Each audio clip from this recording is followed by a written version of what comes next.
2023년 6월 27일 화요일입니다. 삶의 현장에서 우리가 함께 나눌 오늘 하루 말씀 잠언 24장 6절입니다. 너는 전략으로 싸우라. 승리는 지략이 많음에 있느니라. 아멘. 오늘은 잠언 52번째 시간, 병사가 이기려면 지혜로운 장군을 따르면 돼요. 이러한 제목으로 잠언 묵상하겠습니다. 전략적으로 싸워라. 지략이 많아야 승리한다. 솔직히 이거 모르는 사람 있을까요? 세상 사람들도 다 아는 당연한 교훈이죠. 하지만 그걸 알아도 실천할 수 있는 사람이 드물다는 겁니다. 오늘의 6절 말씀 앞뒤로 보면 지혜에 대한 말씀으로 둘러싸여 있어요. 전략적인 승리는요, 지혜를 가진 사람에게서 나온다는 겁니다. 지혜가 있어야지 전략이 나오는데 지혜가 없는 사람이 아무리 길을 써가면서 머리를 굴려봐도 탁월한 전략이 나오겠어요? 군인들을 보세요. 모두 다 지혜롭지는 않습니다. 지혜롭지 않은 군인들도 있음에도 불구하고 그 군대가 승리할 수 있는 이유가 뭐겠습니까? 지혜로운 장군 한 사람이 군을 잘 통솔하면 승리해 갈 수 있다는 겁니다. 그래서 전쟁에서 승리한 군대를 보면요, 군에 소속된 모든 군인이 다 지혜로울 필요는 없고 지혜로운 장군 한 사람만 있으면 그 장군을 따라 열심히 전투에 임하면 승리할 수 있습니다. 우리나라 최고의 명장으로 꼽는 인물 하면 이순신 장군을 꼽죠. 이순신 장군은 치밀한 전략가였는데요. 그의 지략이 빛을 발했던 유명한 전투가 한산도 대첩입니다. 한산도 대첩은 우리나라 3대 대첩 중에 하나로 꼽을 정도로 대단한 승리를 줬어요. 적의 함선 47척이 불타고 12척을 납포했고 적군 8,000명을 죽였습니다. 반면에 아군의 함선은 단 한 척도 피해를 입지 않았어요. 이 대승을 이끌었던 전술이 하깃진인데 이순신의 뛰어난 전략을 대표하는 트레이드 마크라고 할 수 있죠. 그렇다면 질문입니다. 우리나라로 한정하지 말고요, 이 우주 전체를 통틀어서 최고로 뛰어난 전략을 발휘하여 대승을 거머쥔 현장, 어딜까요? 십자가입니다. 십자가. 십자가는요, 사탄 마귀의 정수를 깨뜨리고 영원한 구원의 승리를 장식한 곳입니다. 그 전략을 펼치신 분이 누구냐? 하나님 아버지시세요. 성경에서 사탄은 하나님을 대적하는 영적인 존재를 지칭합니다. 사탄이란 이름 자체가 대적자를 의미해요. 하나님을 대적하는 자, 그것이 사탄입니다. 그래서 이 세상은 하나님과 사탄 마귀 사이에 펼쳐지는 영적 싸움터라고 할 수 있는데요. 당연히 사탄은 피조물이고 하나님은 창조주시니까 싸움이 되겠습니까? 안 되죠. 이 싸움의 승리는 하나님께 있습니다. 하나님은 지금 당장이라도 사탄 권세를 괴멸시켜서 모든 전력을 지옥에 다 쳐넣으실 수 있지만, 그런데 왜 하나님이 사탄을 내버려 두시느냐?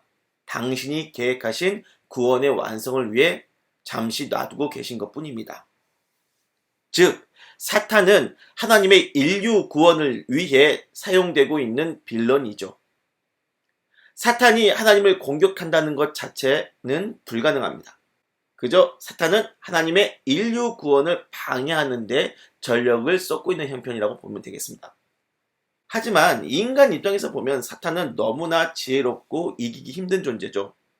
죄 없는 아담과 하와를 꼬드겨서 선악과 범죄를 빠지겠어요. 그것이 사탄이죠. 이 선악과 범죄로 인해 인류는 사탄의 권세 아래에 놓이게 되었고, 그렇게 인류는 평생 사탄을 이길 수 없게 되었습니다. 절망적이죠. 하지만 그건 인간이 볼 때 그런 거고요. 사탄의 입장에서 보면요, 인간의 우위에 있게 되었다고 해서 여유를 부릴 만한 형편이냐? 아닙니다. 사탄에겐 영원히 넘어설 수 없는 절대적인 존재가 계신데 그분이 하나님이시죠. 문제는 그 하나님께서 자꾸만 인간의 편에 서 계신다는 겁니다. 사탄은 아담의 선악과 범죄를 통하여 하나님이 사랑하신 인간을 파멸시켰다고 생각했을 겁니다. 하지만 하나님은 그 인간을 구원하려고 독생자 예수님을 이 땅에 보내시는 초강수를 두시죠. 사탄이 볼 때 이 예수님만 저지하면 어떻게든 하나님의 인류 구원 계획을 깨트릴 수 있을 거라 생각이 들었을 텐데요. 마침 예수님의 상태를 보니까 그분이 하나님의 아들인 건 맞지만 어째서인지 완전하신 신의 모습으로 안 오시고 유약한 인간의 몸으로 오셨거든요. 하늘에 계셨던 그 권세가 100% 발휘 안 되는 것처럼 보이기도 했고, 어쨌든 예수님을 죽일 수 있을 것 같고, 그래, 예수님을 죽이기만 하면 이길 거라고 생각을 했죠. 그래서 유대교의 부패한 종교 지도자들을 꼬드겨서 십자가에서 예수님을 죽였고, 하지만 반전이 일어나는 거죠. 예수님의 십자가의 죽음은 3일 뒤 부활로 이루어져서 누구든지 예수님만 믿으면 영생을 얻는 구원의 문이 활짝 열리게 되었습니다. 즉 사탄이 모든 전력을 쏟아 최대한 닫으려고 했던 구원의 문이, 그러기 위해서 예수님을 죽인 건데 그 예수님을 죽인 것이 오히려 구원의 방아쇠가 되어 그 구원의 문이 활짝 열리게 된 거죠. 그렇게 돼서 우리는 지혜가 없고 미련해도요, 십자가에서 승리하신 예수님만 따르면 사탄을 이기고 구원의 승리를 얻을 수 있게 되었습니다. 평생 한산도 땅에 살면서 배운 것 없고 비천하게 살았지만 이순신 장군을 따라가기만 하면 한산도 대첩의 승리자가 될 수 있다는 것과 같은 얘기죠. 말씀을 정리할게요. 전략적으로 싸워라. 지략을 많이 써야지 승리한다 하는 이 말씀, 처음에는 부담으로 느껴졌습니다. 왠지 안 좋은 내 머리로 지략을 굴리고 전략을 세우라고 하는 말처럼 들려서 그런 건데, 그럴 필요가 없다는 겁니다. 내 생각을 버리고 십자가의 대첩을 이룬 예수님의 지혜를 따라가면 되는 겁니다. 그래요. 지혜가 없는 병사가 이길 수 있는 방법은 지혜로운 장군을 따라가면 되는 겁니다. 우리가 사탄을 이길 최고의 전략은요, 십자가에서 승리하신 예수님의 뒤를 졸졸 따르면서 예수님이 사용하신 그 십자가의 전술에 맞춰 사는 겁니다. 기도할게요.